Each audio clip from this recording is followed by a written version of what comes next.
అందరికీ నమస్తే అండి. Welcome to Subhash journalist. America అధ్యక్షుడు డొనాల్డ్ ట్రంప్ యొక్క యుద్ధకాంక్షకు ప్రపంచంలో మరో దేశం సర్వనాశనం అయిపోతుంది. మరో దేశం పతనం దిశగా వెళుతోంది. అదే ఇరాన్. గత నెల 28వ తేదీన అమెరికా, ఇజ్రాయెల్ కలిసి ఇరాన్ మీద ఆపరేషన్ ఎపిక్ ప్యూర్ పేరుతో యుద్ధం మొదలుపెట్టాయి. తొలి రోజు ఇరాన్ మత పెద్ద, ఇరాన్ సుప్రీం కమాండర్ అయిన ఖమేనీని చంపేసి ప్రపంచవ్యాప్తంగా తామేదో గొప్పలు చేసినట్టు సంబరాలు చేసుకున్నాయి అమెరికా, ఇజ్రాయెల్ రెండూ కలిసి. ట్రంప్ యొక్క యుద్ధకాంక్షకు ప్రపంచంలో చాలా దేశాలు సర్వనాశనం అయిపోతున్నాయి. ట్రంప్ ఎక్కడ అడుగుపెట్టినా లేదా అమెరికా ఏ యుద్ధంలో అడుగుపెట్టినా ఆ దేశాన్ని సర్వనాశనం చేసేదాకా కూడా నిద్రపోవట్లేదు.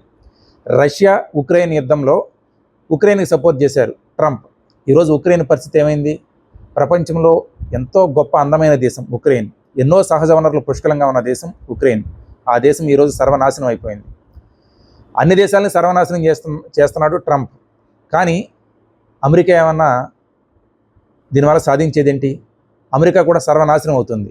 ఇప్పుడు ఇరాన్ అవ్వచ్చు లేదా ఉక్రెయిన్ అవ్వచ్చు, పైకి కనపడుతున్నాయి సర్వనాశనం అయిపోయినట్టు. కానీ అమెరికా తెలియకుండా తనకు తానే నాశనం అవుతుంది. ట్రంప్ అమెరికాని తనకు తానే దహించి వేస్తున్నాడు. తనకు తానే అమెరికా ప్రజల్ని మంటల్లో వేసి కాల్చివేసినట్టుగా కాల్చివేస్తున్నాడు. అమెరికాని పూర్తిగా పతన వ్యవస్థ దిశగా ట్రంప్ నడిపిస్తున్నాడు. మెడిపండు చూడ మేలుమయ్యుండు, పట్ట విప్పు చూడ పురుగులుండు, విశ్వదాభిరామ వినురువేమ. అమెరికా పైకి చూడటానికే గాలి బుడగలా ఉంది తప్ప కుప్ప కూలిపోవడానికి సిద్ధంగా ఉంది. ఒక్కసారిగా అమెరికా కుప్ప కూలితే ప్రపంచంలో తిరిగి ఆ దేశం కోలుకోవటానికి కొన్ని వందల సంవత్సరాలు పడుద్ది. దాదాపు ఒక 100 సంవత్సరాల నుంచి అమెరికా తన యొక్క ఆధిపత్యాన్ని ప్రపంచవ్యాప్తంగా చాటుకుంటూ వస్తుంది. కానీ ఒక్కసారి కుప్ప కూలితే మళ్ళీ అది తలెత్తుకోవటానికి, అగ్రరాజ్యంగా నిలబడటానికి ఎన్ని వందల సంవత్సరాలు పడుతుందో చెప్పలేని పరిస్థితి. అంటే అమెరికాలో వ్యవస్థలన్నీ కుప్పకూలిపోతున్నాయి, అమెరికాలో పన్నులు పెరిగిపోతున్నాయి, అమెరికా రక్షణ బడ్జెట్ పెరిగిపోతుంది. ఈ యుద్ధం పేరుతో ట్రంప్ విపరీతంగా ఖర్చు చేస్తున్నారు. ఈరోజు ఇరాన్ మీద యుద్ధం చేస్తున్నారు. ఒక్కరోజు ఇరాన్ మీద యుద్ధం చేయడానికి అమెరికాకైన ఖర్చు అక్షరాల ఇండియన్ కరెన్సీలో మన రూపాయల్లో చూస్తే 12,700 కోట్ల రూపాయలు.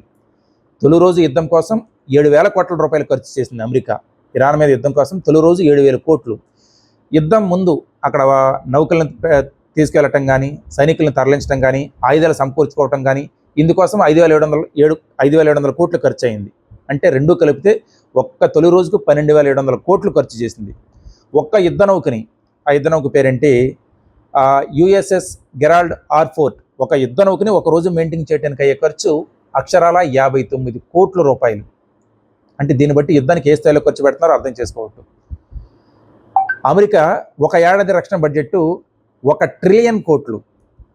ఒక ఏడాది అమెరికా బడ్జెట్ చూస్తే $1 ట్రిలియన్ కోట్లు. దీన్ని ఇప్పుడు $1.5 ట్రిలియన్ పెంచుతున్నారు. అంటే ఇండియన్ కరెన్సీలో 1,38,00,000 కోట్లు. ఒక ఏడాది అమెరికా రక్షణ బడ్జెట్ 1,38,00,000 కోట్లు. మన పోలవరం ప్రాజెక్ట్ కట్టడానికి అయ్యే ఖర్చు ఇప్పుడున్న లెక్కల ప్రకారం 60 నుంచి 62,000 కోట్లు, కాస్త అటు ఇటుగా. అంటే ఒక ఏడాది అమెరికా రక్షణ బడ్జెట్తో మన దేశంలో 222 పోలవరం ప్రాజెక్టులు కట్టవచ్చు. మన పోలవరం ప్రాజెక్ట్ కట్టడానికి మనం 40 సంవత్సరాల నుంచి 30 తిప్పలు పడుతున్నాం, 3 చెరువులు నీళ్లు తాగుతున్నాం, ఎప్పటికే పూర్తవల. ఒక ఏడాది అమెరికా రక్షణ బడ్జెట్ వదులుకుంటే మన దేశంలో 222 పోలవరం ప్రాజెక్టులు కట్టవచ్చు. అంటే ఏ స్థాయిలో అమెరికా రక్షణ బడ్జెట్ ఉందే, ఏ స్థాయిలో రక్షణ బడ్జెట్ పెట్టేసి అమెరికా వ్యవస్థలను కుప్పకూల్చుతున్నారు. దేశంలో పన్నులు విపరీతంగా పెరిగిపోతున్నాయి. అంటే ప్రతి దాంట్లోనూ జోక్యం చేసుకోవటమే. ఎక్కడ యుద్ధం జరిగినా అమెరికా వెళ్ళిపోతుంది. రక్షణ బడ్జెట్ విపరీతంగా ఖర్చు పెట్టాల్సి వస్తుంది. మరి ఈ పన్నులు, ఈ భారం అంతా ఎవరు మోస్తారు? అమెరికాయే కదా. అందే అమెరికా ఏంటంటే పైకి చూడటానికి గొప్పగా ఉంటుంది, కానీ తన ఆనందం కోసం, తన సంతోషం కోసం, తన యుద్ధ కాంక్ష కోసం అమెరికా ప్రజల్ని బలిపశువులను చేస్తున్నాడు ట్రంప్. ఈ పరిస్థితి ఇలాగే కొనసాగితే దీనికి బాధ్యులు కూడా అమెరికా ప్రజలే. ట్రంప్ని తీసుకొచ్చి రెండోసారి గెలిపించి తమ నెత్తిన పెట్టుకున్నారు. ఇప్పుడు నెత్తికెక్కి నెత్తిన తొక్కుతున్నాడు అమెరికా ప్రజల్ని ట్రంప్.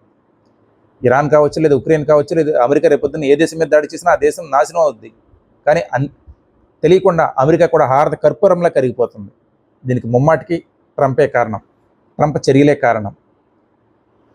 నా వీడియో మీకు నచ్చినట్లయితే ప్రతి ఒక్కరూ లైక్ చేసి మీ అభిప్రాయాన్ని నిర్మోహమాటంగా, నిష్పక్షపాతంగా కామెంట్ చేయండి. నా ఛానల్ ప్రతి ఒక్కరూ సబ్స్క్రైబ్ చేసుకోండి. Thank you.